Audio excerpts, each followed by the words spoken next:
noite, iniciamos mais uma edição de Dimensão Total na TV. Nosso programa tem a produção do jornalista Ronald Machado. No programa de hoje, Dr. Moron Cavalcante. Dr. Moron Cavalcante é médico, psiquiatra, antropólogo e escritor. E o Dr. José Maria Filomeno, advogado, economista, colunista do jornal O Estado. Hoje ninguém ia falar do Temer, né? Combinamos aqui para não falar, mas tem a Operação Scala, nós não podemos deixar de falar. Foi o que rolou aí na Semana Santa. Mas os homens já estão soltos, se bem que tem 3, o da família Torrealba, estão chegando agora, que ficaram sem falar nada, porque não foram presos. E o coronel, que adoeceu. E agora, doutor Zé Maria, o que é que o senhor acha dessa Operação Scala? Bem, essa Operação Scala, ela é um desdobramento do inquérito, daquele mesmo inquérito, que visa apurar beneficiamentos, né, que esse grupo ligado ao presidente Temer teria concedido para concessionárias do Porto de Santos. Esse mesmo inquérito é o que o ex-diretor-geral da Polícia Federal, Fernando Segovia, tinha vazado, anunciado que arquivaria por falta de provas, que não tinha encontrado elementos que incriminassem, em especial, o presidente Temer por recebimento de vantagens indevidas, né? Só que não foi arquivado, pelo contrário, deu-se seguimento, inclusive foi requerido e deferido quebra do sigilo bancário do Temer e dos demais envolvidos, e agora na semana passada a prisão temporária de vários elementos que são pessoas muito ligadas ao presidente Temer e são suspeitos aí de serem artífices, né, de serem protagonistas de uma relação com o Porto de Santos muito antiga, né, de favorecimento, de recebimento de vantagens, né. Desde a década de 90 que o ex-presidente Temer é investigado, é suspeito de favorecer algumas empresas no Porto de Santos. Há inclusive um inquérito anterior, ainda na década dos anos 90, 2000, que teve a relatoria do ministro Marco Aurélio, mas acabou sendo arquivado. Agora, mais recentemente, em função ainda da delação premiada da JBS, já que uma das empresas da JBS, a Eldorado Celulose, estava negociando a compra de um terminal no Porto de Santos a uma dessas empresas, né, suspeitas de terem favorecido o ex-presidente Temer, se não me engano, a Libra ou a Rodrimar, né? Mais com a Rodrimar. Isso, né? Com a Rodrimar. Então, na delação da JBS, um dos diretores lá da JBS declarou que estavam havendo tratativas, né, da empresa da Rodrimar com o presidente Temer, ele ainda vice-presidente da República, para favorecê-los, né, numa medida provisória que visava prorrogar os contratos de concessão e também de anistiar fazer um financiamento aí de dívidas das empresas com o Porto de Santos e também de uma obra que era necessária ser feita lá no... Resumindo, o problema, as investigações retomaram-se, né? E o presidente Temer está aí alvo aí de mais esse escândalo, de mais essa suspeita aí de ter cometido aí crimes aí, em especial de corrupção passiva. Agora, se isso vai se tornar, provocar mais uma denúncia formal contra o presidente Temer pela Procuradoria-Geral da República, é uma interrogação, porque pela Constituição o presidente só pode ser processado por atos que ocorram durante a vigência do seu mandato. E na vigência do mandato dele, o ponto nevrálgico, né, em relação a ele é um decreto, exatamente esse decreto que foi em maio de 2016, logo que ele assumiu a presidência com o impeachment da presidente Dilma, que favoreceu, prorrogou o contrato de concessão de empresas lá do Porto de Santos. O que alega-se, né, o que a defesa do presidente tem alegado é que esse contrato não beneficiou nenhuma dessas empresas suspeitas aí de terem o favorecido, né? Mas que elas agora, não foram contempladas, né, com esse contrato, porque elas eram a concessão delas vigia Anterior. sobre uma lei anterior. Agora já tem um pronunciamento do Tribunal de Contas que alega que não é bem assim, né? Que realmente a Rodrimar e principalmente essa Libra, né? A Libra. Libra que se beneficiou. E a Libra está entrando na jogada agora. Mas só para recordar aqui um pouquinho para os nossos telespectadores. Operação Scala. 13 pessoas tiveram, através da Procuradora-Geral do Estado, da República solicitando a prisão que o ministro Barroso atendeu. Dessas aqui, 3 no exterior não foram presos, mas têm a missão, quer dizer, quando chegar no Brasil tem que imediatamente ir depor. E o José Yunes, o Coronel Lima, que são os mais ligados ao Temer, mas também o Wagner Rossi, ex-ministro da Agricultura, do né? governo Dilma, e também a pessoa ligada ao Temer, indicado por ela. Bem, o que aconteceu? O Supremo Tribunal Federal, numa ação declaratória de constitucionalidade, praticamente aboliu, né, a prisão, a condição coercitiva. Né? Depois daquela condição coercitiva que foi decretada contra o ex-presidente Lula pelo Sérgio Moro, se travou aí muitas resistências à prisão coercitiva, que estava sendo utilizada de forma muito abusiva, né? Mesmo que o réu não tivesse sido intimado, ele já estava sendo conduzido coercitivamente, e o Supremo praticamente aboliu a prisão coercitiva para investigados, alegando que fere, né, o direito de ir e vir, fere a presunção de inocência. O que a justiça tem feito, foi feito nesse caso? Já que não pode se fazer mais, se utilizar mais da prisão coercitiva, vamos prender. Né? Então foram presos temporariamente, pelo prazo de 5 dias, para que se colhesse de forma mais isenta, sem a possibilidade de interferência dos envolvidos, e que também fosse não se atrapalhasse a busca de documentos, né? A busca e apreensão de documentos. Então, logo esses atos todos foram praticados, os depoimentos foram colhidos e os documentos foram apreendidos, a justiça, né, aboliu aí e soltou os presos. O caso do Coronel Lima é aquela coisa, todo mundo que passa a ser alvo da justiça passa a ficar doente, né? Fica doente e fica né? Alega que está em possibilidade de comparecer. O caso dele era exatamente um caso típico de condução coercitiva. Se ele foi intimado 1, 2, 3 vezes e fica relutando em comparecer, manda-se recolher coercitivamente.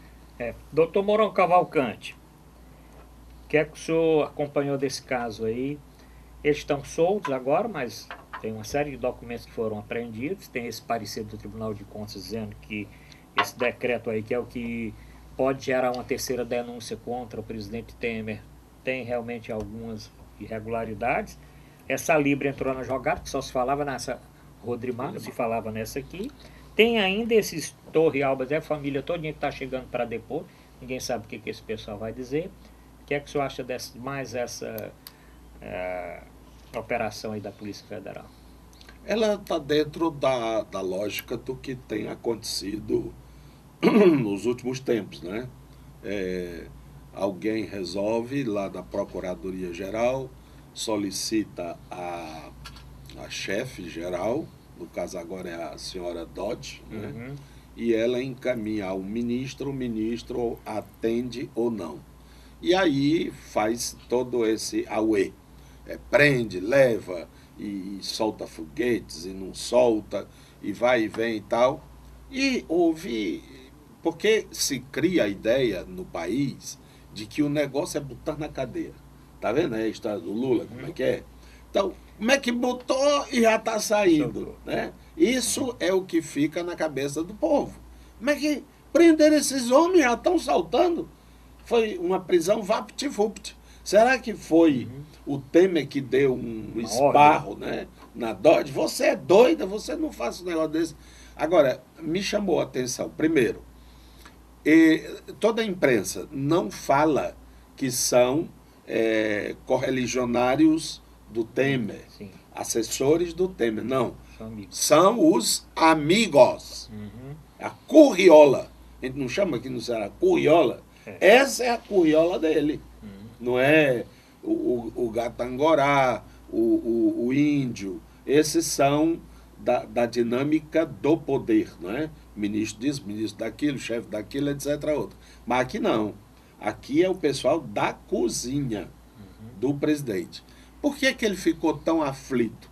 As fotos dele mudaram. Era aquele homem, o Brasil vai bem. E agora é um cara encrespado. Eu acho muito interessante esse design, né? Essas imagens. Como os fotógrafos eles conseguem captar essas imagens. Agora, resumindo, eu estou achando parecido que essa história aqui do Brasil recente parece uma novela. Aquelas famosas novelas da Rede Globo, da Jeanette Claire, não é? Do Dias Gomes, em que o negócio vai afunilando. Eles passam 300 capítulos só naquele vai e vem. Fulano e tal pegou na mão não sei de quem, deu um beijo, foi não sei para onde e tal. Aí quando chega os 5, 6 últimos capítulos, aí o negócio arrocha, né? Mata não sei quem, foge com não sei quem, pega um baú de dinheiro, né? Dinheiro na mão é vendaval. Lembra o Paulinho da Viola? Selva de Pedra. Não, foi Bandeira 2, não lembro. Uma dessas novelas que aí lembra muito as malas, né? Então, nós estamos hoje na novela Brasil, nos capítulos finais. E assim como a novela, ninguém sabe o fim, né? Mas não perca cenas do próximo capítulo. E fica um negócio tão complexo que às vezes a emissora gravava 2, 3 fins possíveis, né? Aí na hora lá eles escolhiam para a imprensa não ficar dizendo, olha, o Rodrigo vai ficar com a Martinha, não, a Martinha vai matar não sei quem, não sei o quê. Aí a gente fica perguntando, o Temer vai ficar com quem, né? O Loures, onde é que ele deixou a bolsa? Novela. Aliás, até falando em Loures, diz o seguinte, jornalista bastante conceituado, né, da Rede Globo e da Globo News, divulgou no seu blog que estas prisões estavam vindo na esteira de uma delação premiada do Loures, por isso que ele não foi preso. Depois isso não veio mais, mas eu li, né, Merval Pereira. Merval Pereira divulgou, quando viu a notícia, quem foi preso, quem não foi preso, achou estranho esses presos aqui e o Loures, que carregou a mala, que estava no meio da conversa, não apareceu. Ele chegou a divulgar, escreveu que tudo indicava que no meio daqui tinha alguma coisa nova, porque para essa Raquel Dodge ter autorizado isso, o Barroso imediato ter concedido, tem alguma coisa nova. E outra coisa, decretou sigilo. Então, tinha um sigilo. A Polícia Federal não deu entrevista coletiva, o Ministério Público também não deu aquelas famosas entrevistas. Com organograma, né? Não deu nenhuma entrevista lá.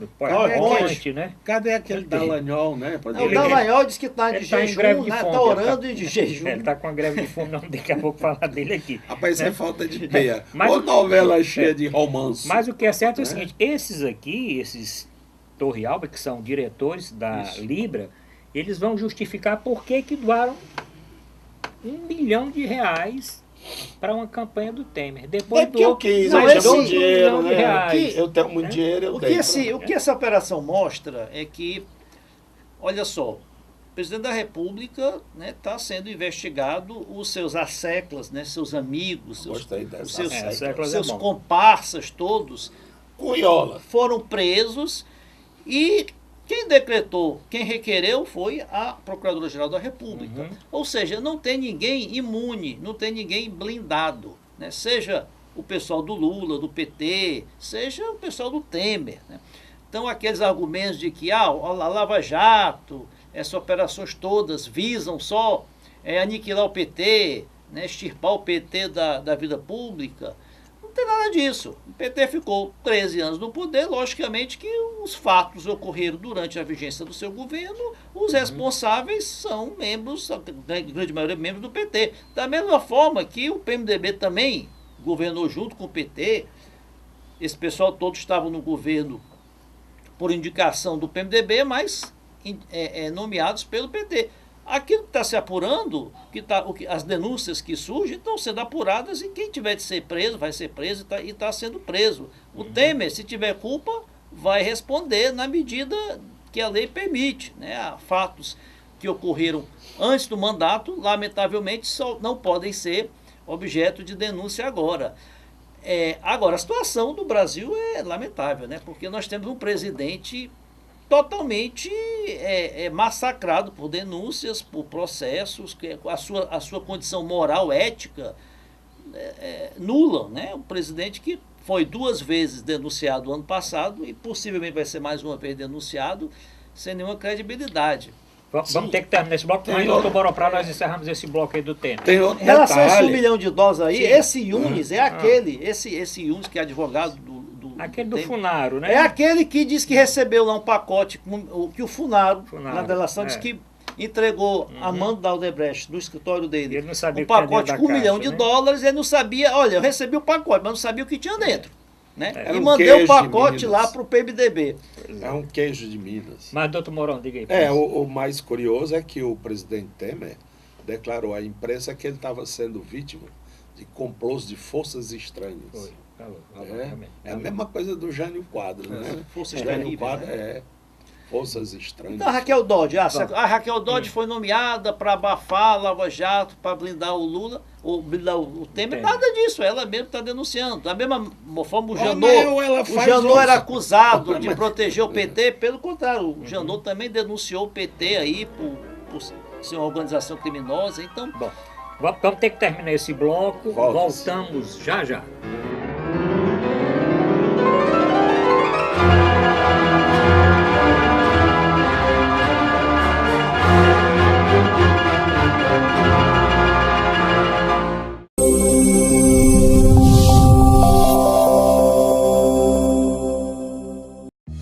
Com o Ceará de ponta a ponta, o governo do estado abre milhares de quilômetros de novos rumos no Ceará. Ao todo, 5 milhões de cearenses serão beneficiados pelas ações do Ceará de ponta a ponta, com obras de restauração, pavimentação e duplicação que geram empregos, oferecem mais segurança e criam novas oportunidades. Hoje, com a estrada do jeito que está, quando minha filha sai, eu fico mais tranquila, por causa que a estrada está boa, né? Ela vai e volta com mais conforto e segurança. Para eu que venho de moto, melhorou muito, porque a pista agora está boa. Vem mais disposta, sai mais tarde um pouquinho e chega no horário certo. Mais de 1.500 quilômetros de estradas já foram concluídas e até o fim de 2018 serão cerca de 3.000 quilômetros de estradas requalificadas. Essa é a direção para levar um futuro melhor para todos os cearenses. Ceará, novas ideias, novas conquistas. Governo do Estado do Ceará.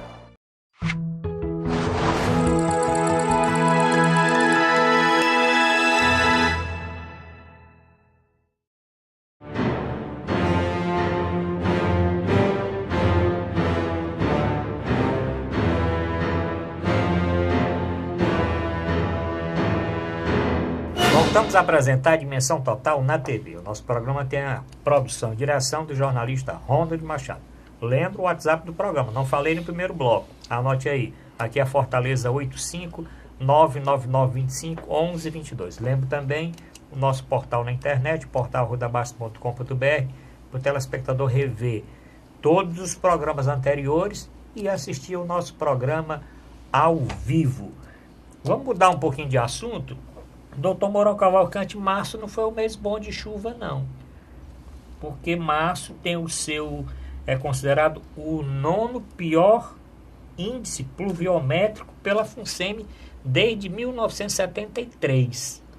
Eles ficam inventando umas estatísticas, né? De não sei o que, é o pior, é o melhor. Menos 40,7%. Mas o que me abre a expectativa e a esperança é que na Semana Santa choveu bem em todo o interior, não é? Cidades, inclusive, que ainda não tinham tido chuvas boas e fortes, tiveram, e o inverno continua. Vamos deixar de ser tão azarento, né? Ei, vai ser o pior. Ei, vai morrer. Ei, não sei o quê. Rapaz, que é isso, mano? Mas a FUNSEMI não estava muito animada não, doutor Zé Maria. Olha, quando a FUNSEMI diz, não, vai chover mais, aí cai um pau d'água doido. Eu fiz cursinho, e no tempo de cursinho tinha um livro bem grossão, chamava-se Blackwood. Sim. Eu nunca esqueci que nesse livro tinha uma gravura que era um negócio assim, uma área de piquenique, e o pessoal tinha botado umas toalhas, e as comilanças e tal, não sei o quê, e um ônibus, né? E o vento, a chuva, a tempestade. Aí tinha assim, piquenique do serviço meteorológico, tá entendendo? Quer dizer, até pro piquenique deles, eles não sabiam escolher a data certa. Então... Doutor Zé Maria, abril vai compensar? Eu espero que sim, vamos torcer, né, para que as chuvas em abril começaram bem na Semana Santa, como disse o doutor Mourão. Agora, e vamos torcer para que os prognósticos da FUNSEMI, né, dos órgãos de meteorologia, que previam uma possibilidade muito grande desse inverno, dessa quadra invernosa ser muito superior às demais, a ser a melhor dos últimos 10 anos, pelo menos, que se concretize, porque os reservatórios, as barragens continuam aí com níveis aí mínimos aí d'água, né? E isso é muito preocupante, porque o segundo semestre depende, né, diretamente dos reservatórios, dos açudes, e as águas do São Francisco, quando chegarão, né? Isso é que é a grande, grande esperança, que pelo menos as promessas, né, dos governantes de que chegarão até o final do ano, que serão concluídas as obras, né, das ligações, né, que trarão a água do São Francisco para o Ceará, cheguem até o final do ano. Ainda continuando no Ceará, doutor Mourão, semana passada, ex-governador Tasso Gereissati e ex-governador Lúcio Alcântara e capitão Wagner formaram um grupo para discutir a oposição ao governador Camilo Santana nessa eleição de 2018. Tem alguma novidade desse grupo? Acho que não, porque eles decidiram que não lançariam naquele momento um candidato, não teria, existiriam indicações, mas que não era um candidato oficial. E a segunda coisa é que eles iriam começar a promover encontros regionais. Como houve esse longo feriado, eles devem ter aproveitado para organizar essa agenda pelo interior. De modo que o que deve se esperar é que até o final da nova, como é que chamam? Da nova inscrição em partidos, sim, ainda haja Termina agora, né? Termina agora... Dia 6 ou 7. 6 ou 7. Né? Então, ainda vai haver muito troca-troca. Essa janela partidária, né? Pronto, então ainda vai haver muito troca-troca e lá então a coisa estará configurada. Eu acho que a oposição tem como candidato ou o capitão Wagner ou o senador Tasso Gereissati. Está entre esses dois e não sairá fora daí. Porque agora tem o PSDB, o PSB, do ex-vice-governador Domingos Filho, ex-presidente da Assembleia, o Solidariedade e o próximo do capitão Wagner, né? Então, esses partidos já estão acertados. PSDB do Tasso, e provavelmente recebendo o Lúcio Alcântara e o ex-prefeito, ex-deputado Roberto Pessoa, com o seu grupo, mais o PSB do Domingos Filho, mais o Solidariedade do Genésio Noronha, mais o próximo, o capitão Wagner agora é o presidente. Tem que aguardar outros dissidentes posicionamento do Democratas, né? O DEM, porque o DEM está ainda atualmente dúvida. Faz parte da base de sustentação do governador Camilo Santana. A direção regional, que é presidida pelo ex-deputado Chiquinho Feitosa, mantém-se, né, coligada ao governador, mas o deputado Danilo Forte, que faz parte do partido atualmente, e outros membros do partido, são contrários, né? Querem que o partido vá para a oposição. E tem a questão nacional, porque o DEM é um partido que fez oposição ao PT durante todo o governo Lula e Dilma. É um partido que, por princípio, não se alia ao PT, né? E a determinação da direção nacional é não se aliar ao PT em nenhum estado. Então, é possível que haja até uma intervenção no DEM aqui no estado do Ceará, se o diretório regional, né, insistir em se coligar com o Camilo para a eleição para governador. Ainda o DEM deve ter o candidato Rodrigo Maia, que está dizendo que é candidato mesmo a presidente. E é o partido que, nessa janela partidária, doutor Mourão, mais recebeu filiações. Isso. Ele e o PSL, 2 partidos, PSL e DEM, vão sair bem gordinhos dessa janela partidária. A realidade é que o governador Camilo Santana está rindo aí com toda essa indefinição, com toda essa falta de solidez aí, de união aí das oposições, né? Então ele vai nadando de braçada e, por mais que as convenções sejam só em junho, julho, né? Mas a candidatura tem que se consolidar logo, porque a candidatura ela precisa formar uma campanha, né? Você lançar uma campanha, tem vários preparativos. Então, o governador Camilo que... Doutor Mourão, tem um detalhe aí, Zé Maria. O vice-prefeito de Fortaleza, Moroni Bravo, doutor Moroni, ele é de qual partido? Do DEM. Continuou no DEM. Pronto, e aí? Ele apoia o Como Camilo. é que ele vai para a oposição? Ele teria que sair do partido. E tinha que sair até agora, né? Nessa janela mas partidária. ele não vai disputar cargo eletivo, né? Ele o filho dele que vai disputar. O filho já pulou. O filho já saiu. Então ele não tem necessidade de sair do partido. Quer dizer, como o doutor Mourão sempre destaca, estão aguardando também a definição do cenário nacional. Claro. O cenário nacional. Quem será o candidato o PT vai insistir na candidatura do Lula ou vai logo lançar um outro candidato? O Camilo vai apoiar o Ciro Gomes, né, abertamente ou não, né? O candidato do PSDB, Geraldo Alckmin, vai decolar, né? Porque tudo isso, o DEM vai manter a candidatura do Rodrigo Maia. Então, todo esse cenário nacional ele influi, logicamente, na disputa local. Uma das dificuldades grandes, né, de se fechar essa chapa local, o ex-governador, o senador Tasso Gereissati, ele tem insistido aí na candidatura do deputado Capitão Wagner. Só que ele quer que o Capitão Wagner apoie o Alckmin, né? E o Capitão Wagner está comprometido com o Bolsonaro. Então, Não, ele pessoalmente, não. O problema é que o grupo que o apoia, sempre o apoiou desde a época do movimento militar até hoje. Esse pessoal militar da ativa quer Bolsonaro. Então ele não pode ser contrário àqueles que o ajudam e o empurram, né? Então a negociação que estaria sendo feita com o senador era quando o palanque é o palanque do Estado. Quando tratasse de um candidato nacional, cada um dos seus apadrinhados leva o seu. Agora, o Alckmin não virá aqui no Ceará, senão umas 2 vezes no máximo, né? Isso tudo. Nesse dia, o Capitão Wagner, por compromissos inadiáveis, está em Tauá. Como é que ele vai chegar aqui? Com o avião chega, né? Mas aí ele não terá essa força para vir, ou se ele estiver no Cariri. E isso vai ter que acontecer com o lado do Camilo também. Porque o Ciro é candidato, o PT, se tiver outro candidato, algum outro partido tendo candidato, vai ficar sem. E se o DEM ficar lá, tem o Rodrigo Maia. Se tem o Rodrigo Maia, realmente fica um negócio mais confuso, a gente só vê ele no outro lado. Né? Agora, sobre a questão nacional, disputa nacional, que também está muito indefinida, porque são muitos candidatos, cada dia surge um candidato novo.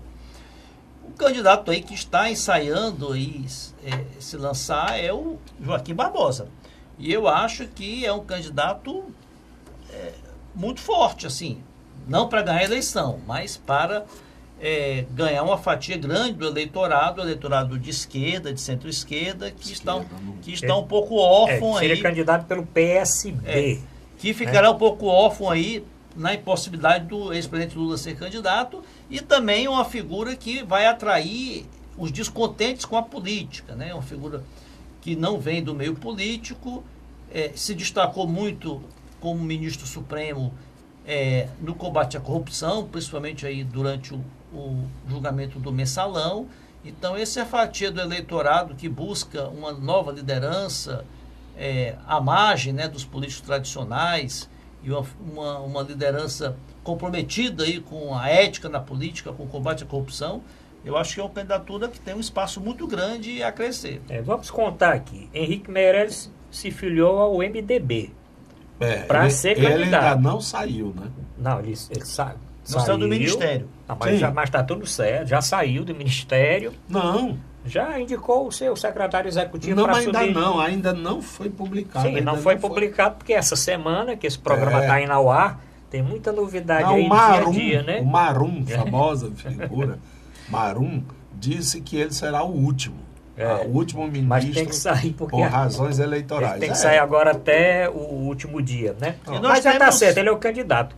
E ele se fortaleceu porque com essa prisão aqui dos amigos do Temer, o Temer estava muito animado no seu candidato. Pronto. E o Meirelles ser o vice.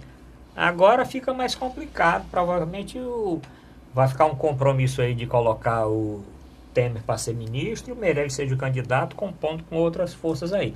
Mas já tem o Joaquim Barbosa. Joaquim Barbosa, acho o candidato uma candidatura tem o candidato, promissora. O dono da Riachuelo. Isso, o Flávio Rocha filiou-se ao PRB, que é um partido que não é tão pequeno, né? Não é um partideco, é um partido que tem um partido grande. É um partido foi pelo Russomano, né? Isso. Que é candidato. Então, toda semana está surgindo um candidato novo. Ao governo do Estado, não, a presidente. Ele é candidato o Russomano deve ser. Não, o Russomano deve ser candidato lá em São Paulo a governador, né? Tá certo? Mas, doutor Mourão, e aí, como é que fica nacional com tanto candidato? Ótimo. E eu acho que a crise que vive o país neste momento, ela se resolve em grande parte com a possibilidade da mobilização eleitoral. Nós temos que falar de eleições, nós temos que falar de candidatos, nós temos que botar os candidatos na rua, tá entendendo? Fazermos mobilizações, fazermos assembleias, reuniões, discussões, porque é isso que impede a veleidade de alguns que estão no governo de querer adiar as eleições. Aliás, esse ministro aí de segurança, Raul Jungmann, ministro extraordinário da segurança. Inventaram esse negócio para ele aí. Ele já está insinuando que o clima está muito difícil, que está havendo muita violência, talvez a eleição não seja algo tão... As democracias do mundo resolvem as crises com eleições. Mas está vendo, por exemplo, eu morei 3 anos na Bélgica e teve um ano lá, não recordo mais qual, que o rei, que tem o rei, né, dissolveu o parlamento 3 vezes. Novas eleições, até fazer maioria. Aí eu quero é ver o caba gastar dinheiro, ser eleito e daqui a 3 meses dissolver a Câmara. A própria Angela Merkel teve dificuldade para constituir o parlamentarismo tem esse problema, porque se não formar o governo ou se houver um voto de desconfiança, é dissolvido, convocadas novas eleições. Por isso que eu acho muito difícil o parlamentarismo passar no Brasil, porque você imagina um deputado aqui do Brasil admitir que ele passar 1 ano e ter de Seria ótimo. De novo. Seria ótimo, mas... Espetacular, porque aí ele ia pensar 2 vezes, ele não iria gastar esse dinheiro, essas fortunas todas, sabendo que daqui 3, 4, 6 meses vão dissolver o parlamento, ele fica, né? Leva um picolé, ele fica só com um palito. Porque aqui no Brasil fizeram uma constituição híbrida. Eu estou dizendo isso que eu já conversei com o professor Cid Carvalho, não é? isso foi falado muito na época da Constituição, né? Da Constituinte, que foi tudo mais ou menos arquitetado para ser parlamentarismo. Aí quando viram que o Lula ou o PT ia ganhar, ia o risco era o Brizola na época, né? O risco era o Brizola. O Lula não se imaginava que o Lula fosse... Pois é, aí por conta de um risco, rápido. muda a regra do jogo. Tá aí o que é que tá dando. E já existem analistas dizendo, qualquer um desses candidatos que aí está, que você citou, não é? Sim. O Bolsonaro, Meirelles, Temer, Rodrigo Maia, Ciro Gomes, alguém do Pronto, PT, Álvaro Dias, Marina Silva. Pronto, vamos botar qualquer um desses aí. Uns 20. Tem maioria no Congresso? Não terá. Como é que ele vai formar maioria no Congresso? Difícil. Comprando, como o Lula fez, operação primeira, Mensalão, segunda, Petrobras, Lava Jato. O Temer fez agora 2 vezes. Quando a negada quis o pescoço dele, ele comprou. Todo mundo sabe disso. Por que é que vai ser diferente com o Joaquim Barbosa, com o Ciro, com não sei quem? Eles vão arrancar o voto do deputado ou do senador só no queixo? Mas é como você disse, tem que se aprender votando. Né? A solução para os problemas da democracia é no voto. O povo erra, mas é só o povo que pode votar. Então, que o povo agora vote em ficha limpa, né? Então, acho que a revolução que nós temos que ter, revolução na ética, é que não se mande mais para Brasília, para os governos, para as câmaras de vereadores, para as assembleias, as mesmas figuras que vêm enganando a todos nós há tanto tempo. Bom, para terminar esse bloco, tem um telespectador que pediu para falar da violência na Semana Santa. Ele se surpreendeu com 60 assassinatos durante a Semana Santa, doutor Mourão. Semana não é santa, não era para ter uma redução dessa violência? Inclusive, parece que mataram 2 pessoas dentro da igreja. Sim. De igrejas diferentes. Um coroinha, não, na igreja católica mesmo, um coroinha. Não, igrejas diferentes de templos. De bairros, né? Bairros e diferentes. o outro no altar. Um foi morto no altar e o outro foi morto na sacristia. A minha avó costumava dizer, meu filho, nunca perca o temor de Deus. Né? O Deus que vigia, o Deus que pune, o Deus que está atento ao que você faz. Mas agora inventaram até que o Papa disse que não tem mais inferno. Como é que é? Pois bem, eu acho que tem uma série de problemas aí, mas uma conjectura que eu faço, muito interessante. Nós temos na nossa sociedade o tempo do trabalho e o tempo do lazer, ou o tempo livre. Nós somos exaustivamente treinados para o tempo do trabalho. Você que é médico passou 6 anos numa faculdade, não é? Dando plantão, virando noite, depois teve que fazer residência, depois teve que fazer isso e aquilo. Para o trabalho, onde você mostra uma competência, cobre plantões, etc. Para o lazer, ninguém aprende. Como cultivar o ócio? Eu agora vou ter 3, 4 dias de feriado. O que é que eu vou fazer? A única coisa que o cara pensa é juntar ele, mais 3, 4 amigos e encher a cara, se embriagar. Ou então sair por aí feito cachorro doido. Né? Então, seria interessante se nós pensássemos no tempo do ócio. Isso é o que um sociólogo italiano fala muito, o Domenico De Masi, né? É o ócio criativo. E isso começa a existir em muitas partes do mundo. Esse tempo da vida devagar, slowly. Por que a gente tem que comer apressado para ir logo assistir a televisão? Tem que sair não sei o quê. Para quê, rapaz? Vamos andar mais devagar, vamos andar mais a pé, vamos conversar mais, vamos nos divertir mais. E aí seguiu o Martinho da Vila, né? Seguiu o Martinho da Vila. Devagarzinho. Devagarinho, né? Não só nesse sentido, mas no sentido de se gozar a vida, né? Você pega o seu próprio celular e sai por aí dessas praças ou num terreno, fotografando. Você vai ver que tem umas rosinhas bem pequenininhas. Você nunca prestou atenção a isso. Houve agora, recentemente, a história do apagão, né? Sim. E um camarada escreveu assim: o apagão me permitiu conhecer o vizinho ao lado. Eu não sabia que ele tinha esposa, que ele tinha filhos, e que aqueles filhos tinham a mesma idade dos meus. E nós conversamos, jantamos juntos. É preciso o apagão para a gente entender que a gente pode viver de outro jeito? Pois é. E o que acontece é o seguinte: 60 homicídios durante a Semana Santa, lamentavelmente está dentro da média, né? Que são 14, 15 homicídios por dia no estado do Ceará. E essas estatísticas aumentam durante o fim de semana. Durante o fim de semana, a violência é bem maior. Quer ver uma burrice? Então você tem um feriadão aí desse, então aí é que aumenta mesmo. Quer ver, olha, a incongruência. Durante a semana, segunda, terça, quarta, quinta e sexta, todas as delegacias funcionam. Quando chega no fim de semana, é delegacia de plantão. Que é quando o estamento policial é mais solicitado, né? Os bombeiros são desmobilizados, o SAMU, etc. Como é que pode? Agora, sobre violência, eu vou entrar numa outra seara.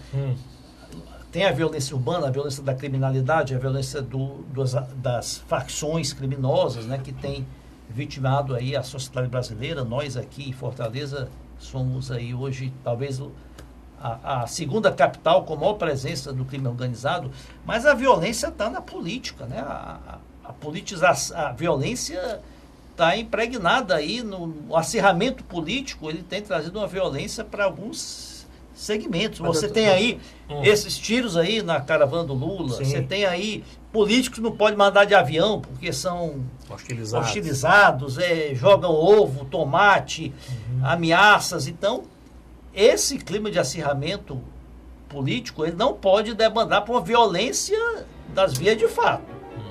Mas vamos deixar esse tema para o terceiro e último bloco. Voltamos já.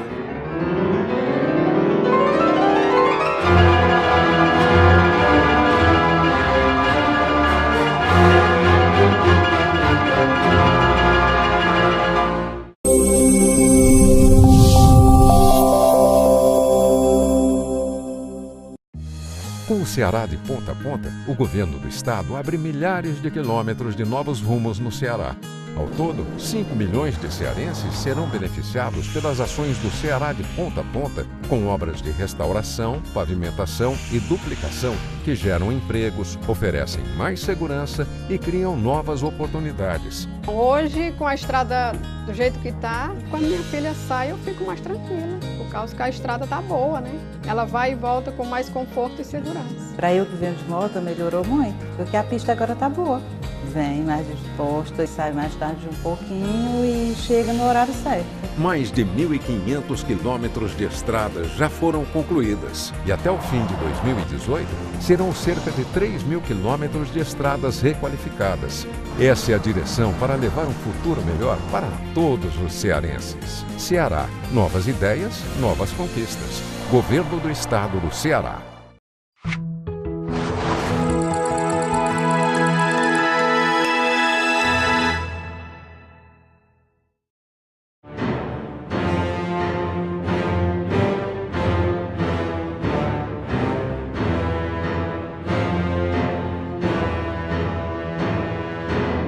Vamos apresentar Dimensão Total na TV. O nosso programa tem a produção do jornalista Ronald Machado. Lembro mais uma vez o WhatsApp do programa, que é Fortaleza 85 99925 1122. Lembro também o nosso portal na internet para o telespectador rever todos os programas anteriores. portalarrudabaixo.com.br. Bom, vamos falar aí da reforma trabalhista um pouquinho, certo. Porque o Ministério do Trabalho dá aval ao imposto sindical, doutor Zé Maria.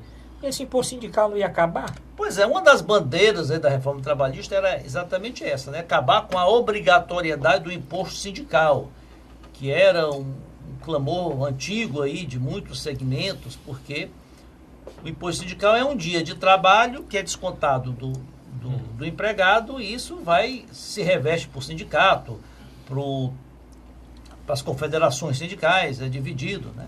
A reforma trabalhista aboliu com essa obrigatoriedade, que o empregado ele deve contribuir com o seu sindicato espontaneamente, se ele entender que o sindicato está sendo positivo, está trazendo melhorias, o está representando bem, né, nos pleitos da categoria, ele contribui.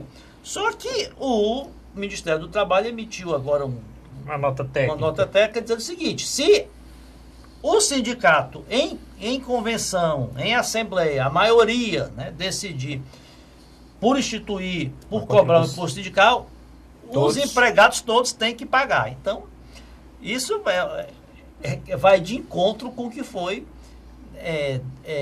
com o que veio com a reforma trabalhista, que trouxe assim, uma liberdade total para o empregado. Ele contribui se quiser. Então, isso vai ser objeto aí de disputa aí na Justiça do Supremo. Os sindicalistas comemoraram, porque o sindicato, muitos precisam realmente da contribuição do sindical, outros se tornaram verdadeiros cartéis aí, oligopólios aí que dominam os sindicatos e utilizam da verba como livremente. Então, eu acho que é um retrocesso, né? Mas vamos aguardar, isso vai ser judicializado. Doutor Zé Maria, na época, aquele Paulinho da Força, que é da Força Sindical, disse que tinha um acordo aí para que essa contribuição voltasse de alguma forma. Deve ser alguma coisa.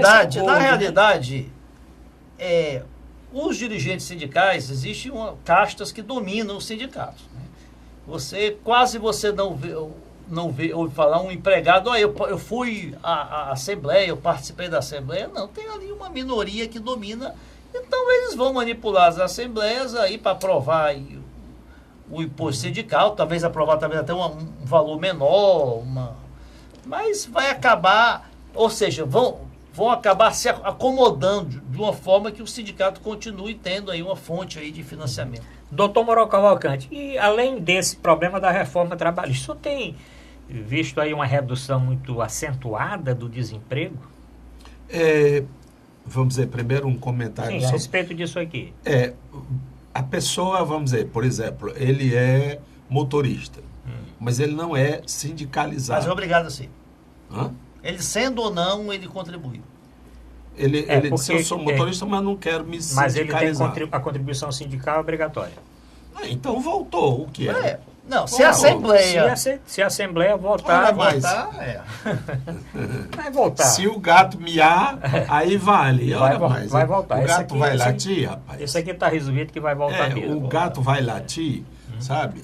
Então, agora, com relação à reforma, eu quero depois ouvir a opinião aqui do Dr. Em relação à reforma, eu acho que... A expectativa não era outra, não? Foi um tiro no pé, porque deixou as relações trabalhistas muito frouxas, não é? E isso é prejuízo ao próprio governo. Sim. Quando a relação era mais institucionalizada, do papel, nos formulários, etc. e tal, o governo tinha como fiscalizar o que entrava para ele. Sim. Agora que libera geral. Então ninguém... Esse negócio de PIS, PASEP... isso aí é público, né? Porque reduz a folha, né? Porque claro, nós tínhamos 30... A informalidade cresce, claro, se reduzir o número de FGTS, carteira assinada, vai diminuir esse recurso, tal. Então, tiro no pé por causa disso. O governo quis fazer um giro, fez um giral, atingiu a ele, né? A arrecadação tem caído. 2, não houve esse aumento de trabalho. 3, deixou a situação bastante caótica, né? A quem me dirigir, a quem apelar. E 4, diminuíram as demandas na Justiça do Trabalho. Isso aí parece porque que é você se baseia em quê para reclamar do patrão? Se você nem é funcionário, se não tem nem carteira assinada, nem nada. Eu acho que o que reduziu mais, né, doutor Zé Maria, foi exatamente essa ida ao Ministério do Trabalho para reclamar algum direito bem, não... sendo bem rápido, né? A reforma trabalhista entrou em vigor 11 de novembro, não, 11 de setembro. 11 de setembro. Não, foi 11 de novembro. Novembro? Faz muito... do ano passado. Faz 11 de novembro. Faz muito pouco tempo ainda. Tem aí menos de 5 meses. Porque o governo dizia que depois de pouco tempo... Então, as empresas, os sindicatos ainda estão se adaptando a como aplicar as novas regras. Existem muitas dúvidas ainda, né? Como é que pode ser feito o trabalho intermitente, como é essa transição do trabalho em tempo integral para o intermitente, a questão da demissão acordada, ou seja, tanto o empregado quer sair quanto o empregador quer botar para fora e dividem aí os custos. Então tem muita dúvida ainda, está se adaptando. Agora, a reforma trabalhista ela não veio assim para ser a solução mágica para criar emprego, né? Veio para ser um instrumento que, na visão de muitos, modernizava as relações de trabalho e atualizava a CLT, que é da década de 40. Em relação ao desemprego de fevereiro, que aumentou, né? O que aconteceu é o seguinte: fevereiro é um mês realmente que, em média, ele aumenta o desemprego, porque tem os trabalhos temporários que foram contratados para o final do ano, né? Para o período de pico de Natal, Ano Novo e de férias. Então, o que acontece? Passou Natal, Ano Novo, passaram as férias de janeiro, fevereiro, as empresas demitem aqueles trabalhadores que foram contratados para esse período. Mas em relação a fevereiro de 2017, o emprego ainda está maior. O trabalho informal aumentou.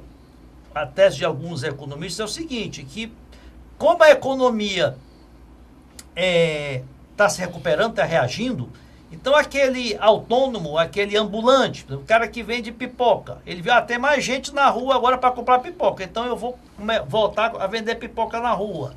É mais ou menos isso, né? Uhum. Já é reflexo, o trabalho informal já é reflexo da atividade econômica que se... Vamos ver nos próximos meses. Seja como for, está aumentando o número de pedintes, o número de gente atrás de trabalhos. Doutor, seja o que for, eu topo. Né? A grande quantidade de jovens que, se a gente andar aí pela periferia, a gente vai ver eles sentados na porta da casa, ali, esperando o quê, meu Deus? Não há possibilidade de entender isso.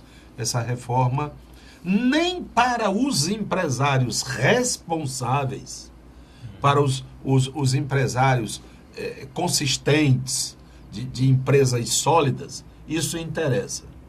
Interessa para o pessoal da malandragem. Quer que eu dê um exemplo?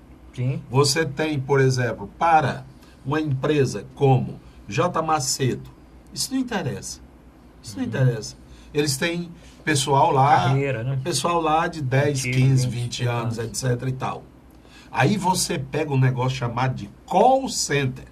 Sim. Rapaz, é um entra e sai. Tá entendendo? O novo é muito grande. Por quê? Porque para a pessoa ir fazer xixi, são 10 minutos. Se demorar, a coordenadora dá um chilique. Porque tem um negócio de umas metas, tem um negócio do pressão grande. Para quê, meu irmão? Como é que essas empresas sólidas conseguem, que eu saiba, não me conste, que, por exemplo, esse pessoal que está sendo admitido aí em farmácia, né? E haja farmácia, Pague Menos, Extra Farma, Drogazil, que eles estejam sendo empregados na marmota. Então, não, porque são empresas consolidadas, que tem um departamento de recursos humanos, que pede a fotografia do cara, sua carteira de identidade, ficha, faz tudo direitinho, cara. Não é marmota, tu vem, mas tu não vem. Se perguntar se tu trabalha aqui, não, eu tô só passando. Um negócio assim. Isso não é empresário, não. Isso é cabeça de oprimido. Como eu disse, isso vai requerer ainda um ajuste, um equilíbrio, né, na aplicação da reforma trabalhista. Logo no início, que foi promulgada a lei, a reforma trabalhista, tem uma universidade, um grupo universitário demitiu 1.000 professores. A FIC. 1.000 professores, de uma vez, para contratar Aqui, como intermitente. A justiça proibiu, a justiça suspendeu. Não é assim não. Né? Você pode até utilizar do contrato intermitente, mas com certas regras. Não pode demitir todo mundo de uma vez e contratar como autônomo. Nós vamos discutir isso durante o restante do ano. O que é certo é que alguns economistas estão achando que a certa lentidão da recuperação econômica do Brasil está se devendo também pela reforma trabalhista, que as pessoas que têm trabalho desses bicos, vendendo pipoca e outras coisas mais, não tem coragem de ir no banco tirar um empréstimo, ou fazer um crediário, ou fazer alguma coisa. Ele está ali para sobreviver. Ele recebe ali. Eu conheço um rapaz eu vi essa matéria. Eu conheço um rapaz que faz conserto de ar-condicionado. Né? Aí eu disse para ele, rapaz, por que você não abre uma lojinha, uma coisa? Deus me livre, doutor Mourão. Eu disse, mas por quê, rapaz? Porque a gente sabe onde é, pode ir lá, não sei o quê. Ele disse, não, eu tenho aqui 2 celulares, cada um eu tenho 2 linhas, né? TIM, claro, não sei o que e tal. E eu faço os meus contratos dessa forma. E no meu carro eu levo os equipamentos. Pronto, minha empresa é isso. Mas é exatamente para esse tipo de precaução que a reforma veio. Porque o cara, eu não vou abrir uma firma porque eu tenho que botar um empregado, assinar carteira, pagar férias todo ano, pagar fundo de garantia todo mês. E quando eu tiver de demitir, vou ter que pagar uma fortuna de indenização. Agora ele pode contratar uma pessoa para ir só 2 vezes por semana, para ele chamar só quando ele estiver precisando. O espírito da lei era essa. Né? Mas um minutinho final aqui para nós falarmos, doutor Mourão, da prisão em segunda instância. Essa semana vai ter muita confusão aí, o programa quando for ao ar já tem alguma coisa aí que foi resolvida ou não. Mas o que você acha da prisão em segunda instância? Tem uma briga aí, tem um grupo de juristas que acham que prisão em segunda instância é inconstitucional. E um grupo que acha que deve acontecer essa prisão em segunda instância, porque a operação não vai, a Lava Jato principalmente, não vai para frente se não tiver. O que é que o senhor acha dessa discussão? Rapaz, eu acho que deveria ser um negócio mais limpo, mais clean, né? Condenou, está condenado, etc e tal. Esses recursos, esses protelamentos, isso não ajuda a sociedade, não é? Mas, no caso específico, no caso em epígrafe, né, como dizem os advogados, no caso em epígrafe, há controvérsia, né? Há controvérsias, porque a história é, como é que você vai botar o homem na cadeia se ainda não terminou cursos jurídico, mas judicial? Isso aí é o problema para todo mundo, né? Não é só para ele, não. Claro, para todo mundo. Eu não estou... agora, por que é que a justiça cria isso? Então, o cara recorrer a isso é o que lhe faculta o aparato judicial. Por exemplo, só porque o cara é senador, ele agora pode fazer todo tipo de esculhambação que vai perguntar aos seus pares. Eu estou me lembrando do Aécinho. Aécinho é uma figura, sabe, tão simpática ele. A negada não fala dele. Não. É só do Lula. Esquecerá Dilma e o PT. Agora é o Lula. Tá afunilando, tá entendendo? Se o Lula não for preso, tem gente que vai infartar. Calma, companheiro. Tá entendendo? Deixa a onça, deixa o leão escolher. Agora uma coisa, o Lula já disse que se me prenderem, eu abro o bocão. Certo. Aí pode ser o final glorioso da novela Brasilis. Né? Mas, doutor Zamaria, mas não fica assim, o senhor falou de disputa ideológica política, né? Isso dentro da justiça é salutar? Um grupo de juristas, professores, defendem que não deve ter prisão em segunda instância porque está contra a Constituição. Outro grupo diz que deve. O Dallagnol está fazendo uma Dallagnol. Eu uma tive greve um professor de fome, que ele era Dallagnol. Não é uma greve de fome, ele disse que ia jejuar e ficar rezando. Orar e jejuar. Vai ficar, tá orando e jejuando para que aconteça orar e do jeito que vigiar. ele quer, né? Mas o que você acha? Não fica uma coisa meio assim? Não, o debate de ideias é salutar, porque o direito não é uma ciência exata, não é física, não é química, né? Então, tem as teses, antíteses então, isso que é o bonito do direito é isso. Você pode ver o mesmo problema por vários ângulos.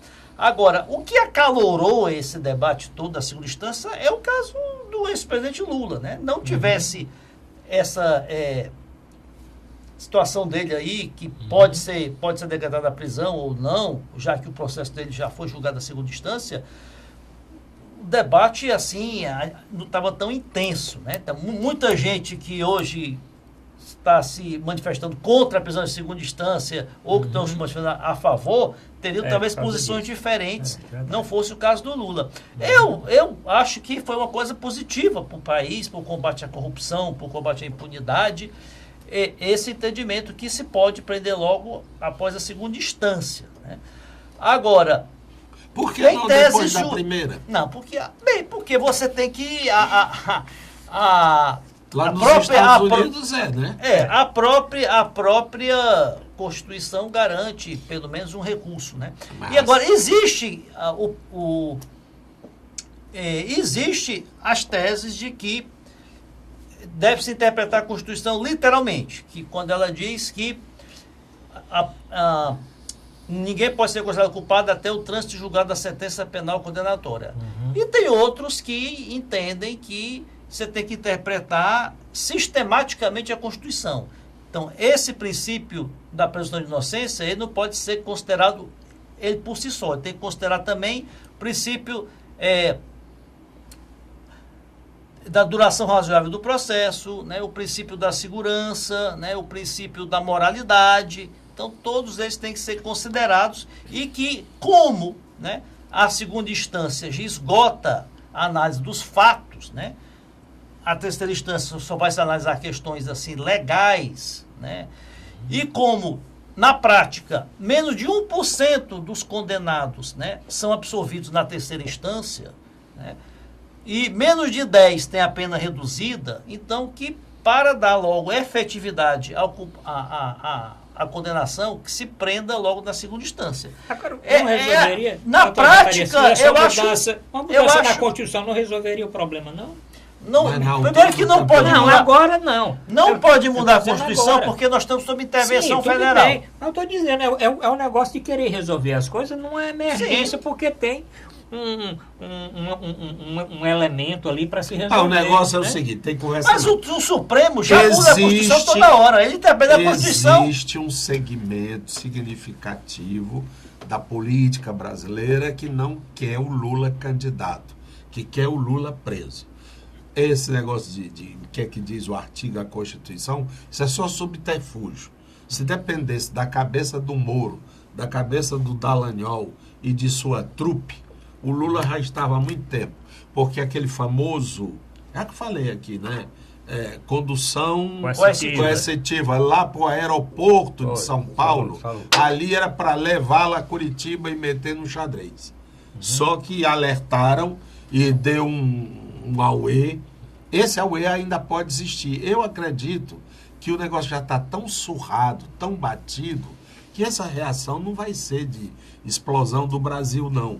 Mas terá consequência. E qualquer que seja o resultado, também já disse isso aqui, sim. Lula morto, enforcado, esquartejado, ninguém mata mito. Ninguém mata mito. Nós vamos discutir, doutor Zé Maria, no próximo programa, porque já extrapolamos aqui, o tempo já passou e o Vicente já está querendo cortar aqui. Bom, obrigado, doutor Mourão, obrigado, doutora Maria. Boa noite a todos.